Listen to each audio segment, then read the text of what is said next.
Alhamdulillah wassalatu ala Rasulillah. Kembali semula kita di Assalamualaikum. Terima kasih masih setia menonton. Kita bersama dengan Pertubuhan Kebajikan Anak Yatim Malaysia Peyatim. Masya-Allah, kita nak meneruskan setiap Sabtu kita ada slot ini dan pastinya kita diberkati dengan kehadiran yang berbahagia Datuk Dr. Haji Muhammad Fazilah Kamsah ataupun lebih mesra kita panggil Tok Abah. Assalamualaikum Tok Abah. Waalaikumsalam warahmatullahi. Alhamdulillah. Sihat apa ni? Alhamdulillah makin sihat. Alhamdulillah. Tok Abah apa khabar?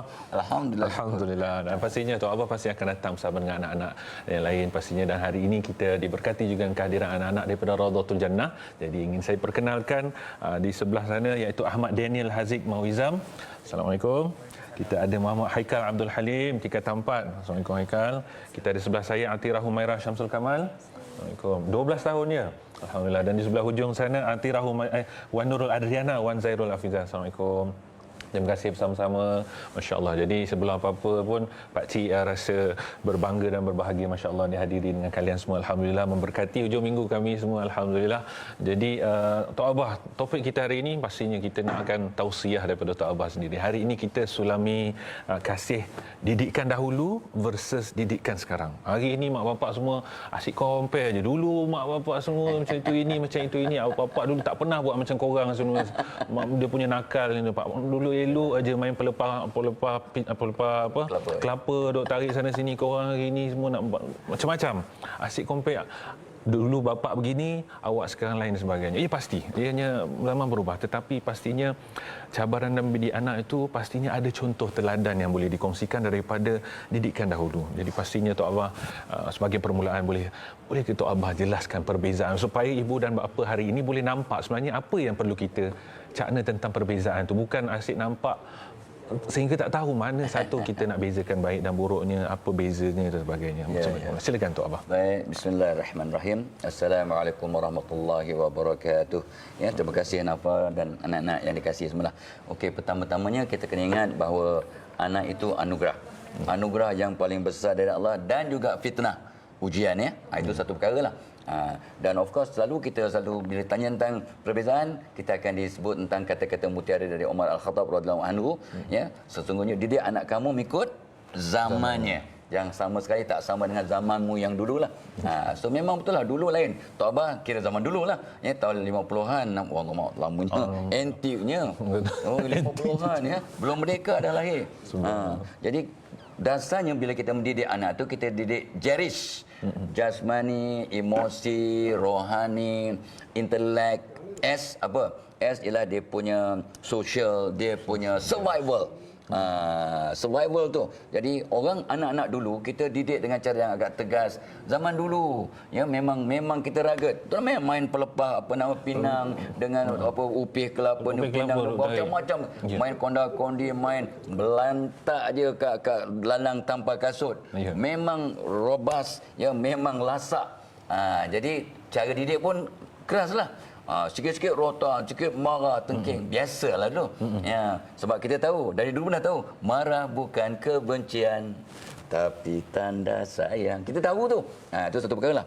Jadi masyarakat dulu, Tok Abah tinggal satu kata seorang sarjana. Ya, ibuku satu, guruku beribu-ribu. Masyarakat dulu, pak cik boleh tegur, jiran boleh tegur, siapa-siapa boleh tegur, kedai boleh tegur, semua boleh tegur. Tapi sekarang cubalah. Berani jaga tepi kain orang. Sikit-sikit. Masya-Allah, sensitifnya. Sikit-sikit jumpa awak kat mahkamah. Betul. Ya. Sikit-sikit dia datang lampu biru. Lampu biru. Ya, tak apa. Itu sebenarnya. Jadi dulu kita lebih mudah dalam mendidik, sebab kita bak kata orang sekarang, kita memasyarakatkan pendidikan. Everybody is involved. Ya, jiran, tetangga, pak cik, mak cik semua mudah menegur macam anak sendiri. Jadi kita pun sentiasa berjaga-jaga.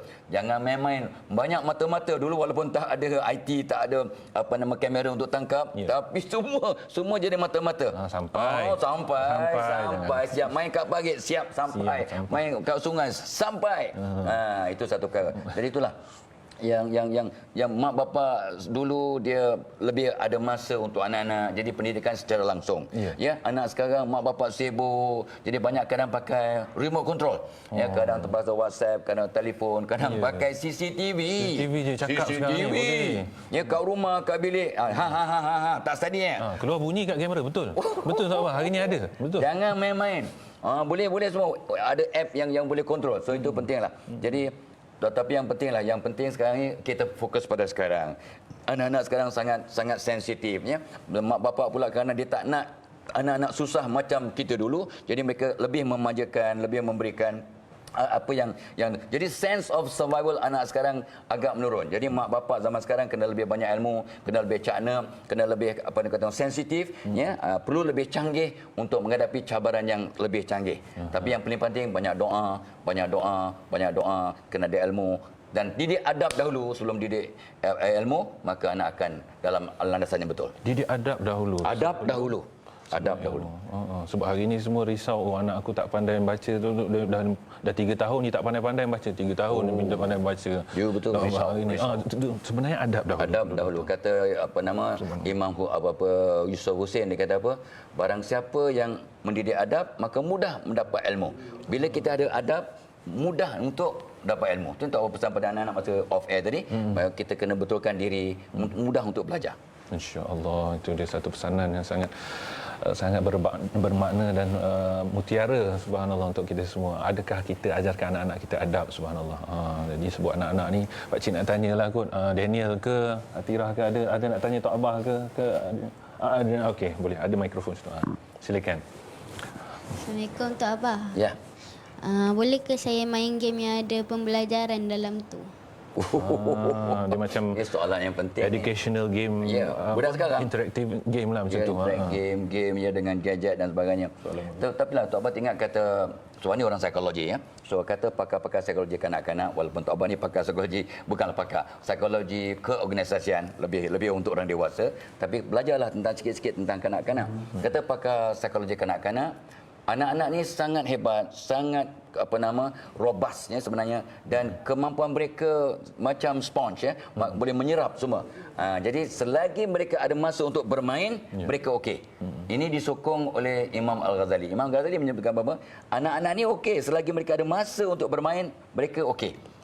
Dia mereka tak stres yang mak bapak sangka. Itu satu perkara lah. Tapi waktunya bermain ni sebenarnya satu aspek yang penting dalam pendidikan anak-anak untuk lebih syumul. Tapi persoalannya lah main gadget, main yang banyak indoor game.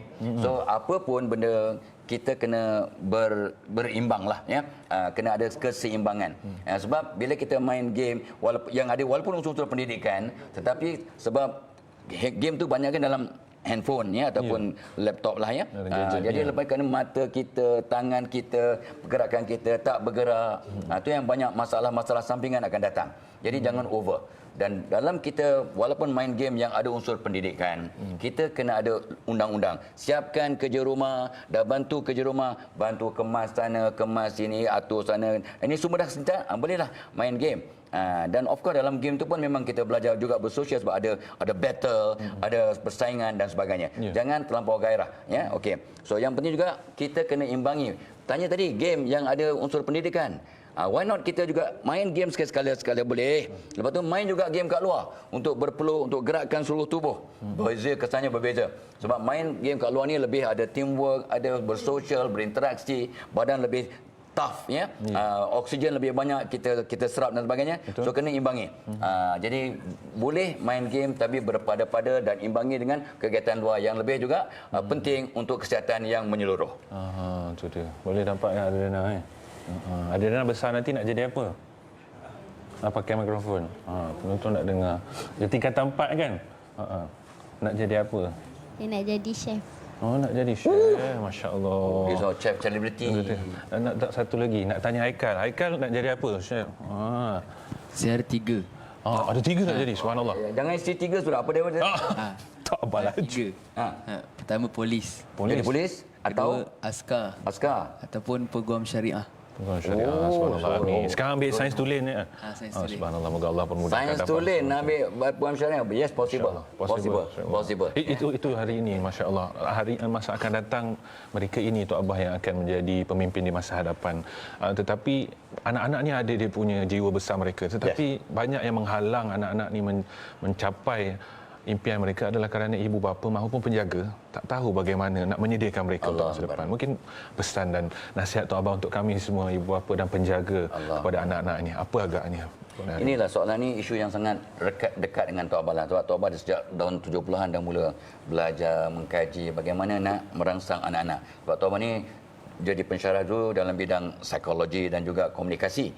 So disuruh memotivasikan orang kampung dulu, kemudian baru orang bandar. So yang pertamanya bila cakap tentang apakah tip untuk ibu bapa agar dapat mendidik anak lebih seimbang, berjaya dunia dan akhirat, pertamanya itu yang ramai mak bapak terlepas pandang. Mak bapak wajib berubah dahulu sebelum sibuk nak merangsang anak-anak berubah.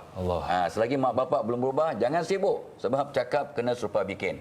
Kepemimpinan melalui teladan. Sebab kata kata mutiara yang Tok Abah selalu sebut, ya, apa saya dengar saya lupa, apa saya lihat saya ingat, apa saya buat saya faham dan saya akan ingat sampai bila-bila. Jadi kita kalau mendidik anak kena by doing, by demonstration, by teladan dan sebagainya. Satu. Yang keduanya Tok Abah buat kajian dan kajian ni kita bertanya, kita mengkaji, kita tengok secara kualitatif dan kuantitatif. Sebab orang tanya, kajian Tok Abah ni macam mana? Tok Abah mengajar research method dekat universiti, ya. So Tok Abah mengajar memang kajian. Secara kualitatifnya, ya, mak bapak ni kena pastikan bahawa rumah tangga kena harmoni. Bila rumah tangga harmoni, anak-anak rasa selamat. Ya, bila rumah tangga harmoni, malaikat rahmat pun doakan. Jadi anak-anak mudah untuk jadi baik, jadi seimbang dan sebagainya. Dua. Yang ketiganya, bila Tok Abah tanya beberapa orang ulama, ustaz, ya, kenapa mak bapak baik ustaz, mak bapak cikgu, mak bapak peguam, mak bapak polis, mak bapak pensyarah, tapi anak jahat ustaz, nakal ustaz, macam-macam. Apa jawapan mereka? Cuba tengok keberkatan rezeki, cuba tengok zakat dikeluarkan tak dengan sempurna. Jadi kewajipan mak ayah dalam mendidik anak-anak, dia punya foundation ialah bawa balik rezeki yang berkat, halalan thayyiban. Bila mak bapak bawa rezeki yang berkat, maka ini asas untuk mendidik anak-anak yang cemerlang dunia dan akhirat. Satu lagi ialah Tok Abah selalu pesan pada semua orang, ya, sebab ana inda zanni abdi bi, ya, Nabi bersabda, Allah firman, aku bertindak seperti sangkaan hamba-Nya. Jadi ramai anak bila Tok Abah bagi motivasi di sekolah dan sebagainya sampai ke universiti, Tok Abah tanya, siapa yang yakin dia pandai, hebat, cemerlang? Satu dua je berani angkat tangan. Siapa yakin dia bodoh? Tak adalah. Siapa yang yakin dia sederhana? Semua angkat tangan. Yakin dia sederhana. Dan yakin dia sederhana dan bangga dia sederhana.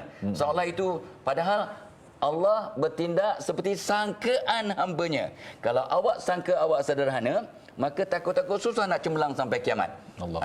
Jadi langkah yang penting ialah mak bapak kena please haramkan kata-kata negatif, haramkan fikiran negatif, haramkan insinuasi yang menyebabkan kau ni kenapa degil, kenapa malah, kenapa selekeh, kenapa kamu kan budak baik, kamu kan budak pandai, kamu kan bertanggungjawab, kamu kan anak yang soleh, kamu kan yang soleha, kamu kan jadi ini diulang-ulang-ulang, mudah-mudahan jadi asbab, jadi doa, jadi inspirasi, ya. Dan satu lagi perkara ialah zaman sekarang ni mak bapak kena faham IT, faham teknologi untuk tidak ketinggalan tu kena gelentong. Ya, kena gelentong boleh anak-anak. So kita kena faham tu. Jadi kena faham untuk dapat mendidik anak dengan cara yang seimbang. Yang satu lagi perkara yang ramai mak bapak terlepas pandang based on Tok Abah kaji, ya.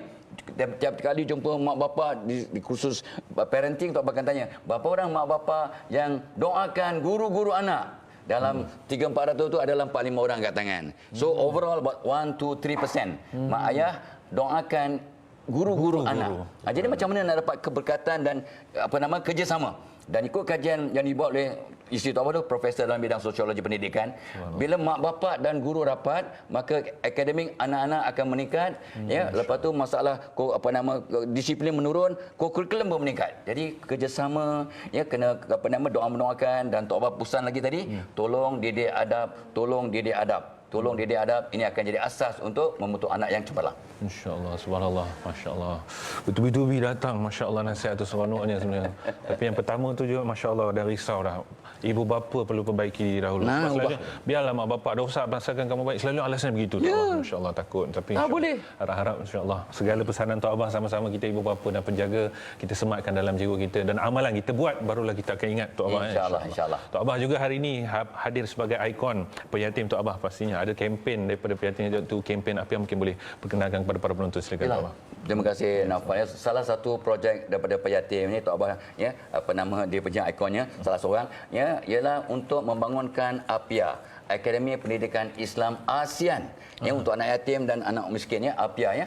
Jadi di APIA ni dia punya kampus tetap akan dibangunkan, tapi sekarang kampus sementara yang akan bermula Januari ini insya-Allah, ya, mengambil 50 orang pelajar daripada 15 dari Malaysia dan 5 dari setiap 7 negara ASEAN.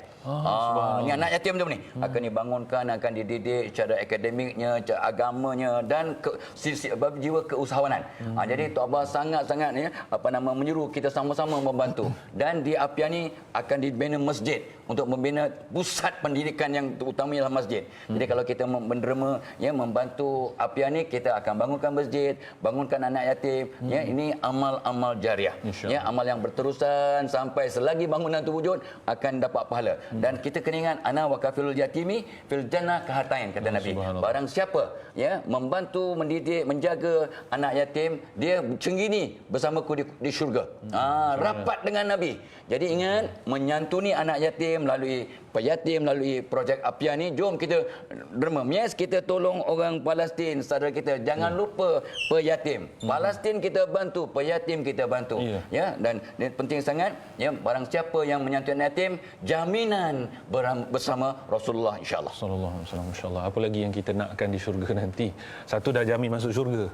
Satu bersebelahan dengan Nabi sallallahu alaihi wasallam. Bersebelahan begini, insya-Allah. Itu laluan yang insya-Allah itu dah jawapan skema dia dah.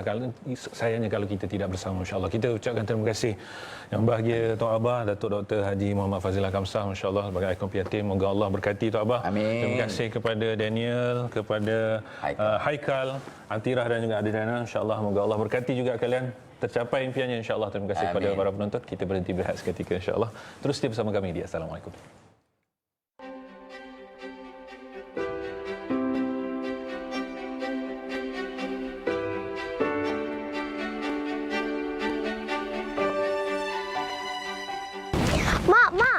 Aisyah dapat nombor 1, Mak. Betul cakap Mak. Walaupun kita miskin, tapi kalau kita berusaha bersungguh-sungguh, mesti berjaya. Allah sentiasa bersama dengan orang yang sabar, kan, Mak? Mak rehat dah dulu. Besok Aisyah datang balik.